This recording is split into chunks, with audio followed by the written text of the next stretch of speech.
जय मां शारदे।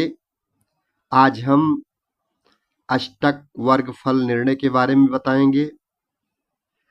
यहाँ ग्रहों से विचार करने योग्य विषयों को हम आज क्रम से बताएंगे। आत्मा, स्वभाव, शक्ति और पिता का विचार सूर्य से, मन, बुद्धि, प्रभाव और माता का विचार चंद्रमा से करना चाहिए। भाई सत्वगुण भूमि का विचार मंगल से, व्यापार वृत्ति का विचार बुध से करना चाहिए। गुरु से शरीर की पुष्टि का, बुद्धि और पुत्र का विचार शुक्र से, विवाह, भोग, स्थान, वाहन, वेश्या का विचार करना चाहिए। आयुष्य, जीविका, दुख, शोक, भय, सर्वनाश और मृत्यु का विचार शनि से करना चाहिए।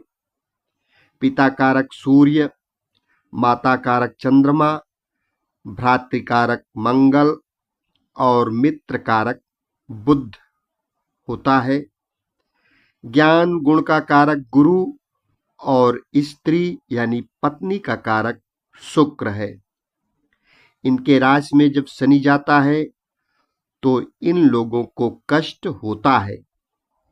जिन जिन भावों का विचार करना हो उन उन भावों के फल अष्टक वर्ग की रेखा को उस ग्रह से योग पिंड को गुणा कर गुणनफल में 27 का भाग देने से जो शेष बचे उसके तुल्य अश्वनी से गिनने से जो नक्षत्र आता हो उस पर जब शनि आता है तब पिता, माता, भाई, बंधु, पुत्र, स्त्री आदि को कष्ट होता है अथवा लक्ष्मी की प्राप्ति होती है। सूर्याष्टक फल की यदि हम बात करें तो सूर्याष्टक वर्ग का न्यास ग्रह सहित करें। सूर्य से 9वां स्थान पिता का होता है। उस राशि के फल को रेखा को योग पिंड से गुणा करके गुणन फल में 27 का भाग देने से जो शेष हो उसकी संख्या के समान अश्वनी नक्षत्र से गिनने से जो नक्षत्र हो उस नक्षत्र पर जब शनि जाता है तब उस समय पिता को कष्ट होता है, इसमें संदेह नहीं है। अथवा उस नक्षत्र से त्रिकोण में 10वें 9वें नक्षत्र जब शनि होता है तब पिता या पिता के तुल्य चाचा आदि का मरण होता है। उस समय की दशा को छिद्र दशा कहते हैं। सूर्य से चौथे स्थान में राहु, शनि, मंगल इनमें से कोई हो और गुरु शुक्र से न देखा जाता हो तो पिता को अरिष्ट कारक होता है। लग्न व चंद्रमा से 9वें स्थान में जिस समय में शनि हो और पाप ग्रह से युक्त तथा देखा जाता हो तो उस समय पिता का मरण कहना चाहिए। यदि अनुकूल दशा हो तो अरिष्ट नहीं होता। लग्न से सुखेश यानी चतुर्थेश के अनिष्ट दशा में भी पिता का नाश होता है।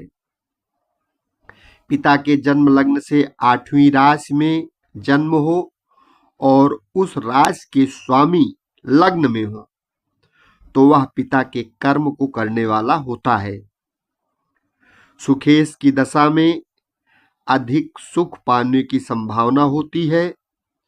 सुखेश 11वें भाव में हो अथवा चंद्रमा से 11वें व 10म भाव में हो तो जातक पिता के वश में रहने वाला होता है।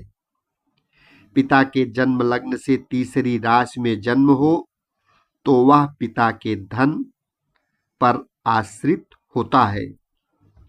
पिता के जन्म लग्न से 10वीं राशि में उत्पन्न हो तो जातक पिता के गुणों के समान गुण वाला होता है।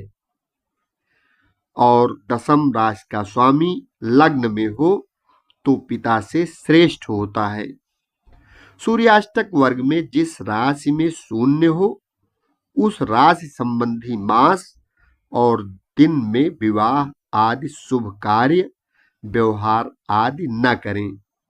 शून्य वाले मास में कलह उत्पात आदि दुख होते हैं।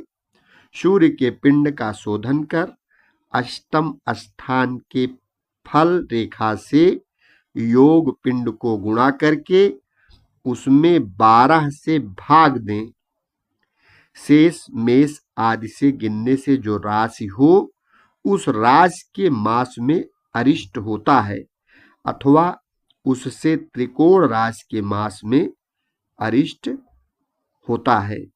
इस प्रकार से आप कुंडली का फलादेश ज्योतिष के विशेष सिद्धांत को सीखकर इस अष्टक वर्ग फल निर्णय के द्वारा आसानी से कर सकते हैं। इसके पूर्व के वीडियो में हमने पूरा का पूरा ज्योतिष का गणित बहुत ही सरल शब्दों में बताया है। इसके पहले वाले वीडियो यदि आप लगातार शुरू से अंत तक देखेंगे तो निश्चित ही एक अच्छे ज्योतिषी बन सकते हैं। शेष अगले भाग में। यदि चैनल अभी तक सब्सक्राइब न किए हो तो कृपया चैनल सब्सक्राइब कर लें, वीडियो लाइक करें, शेयर करें। खुश रहें। धन्यवाद।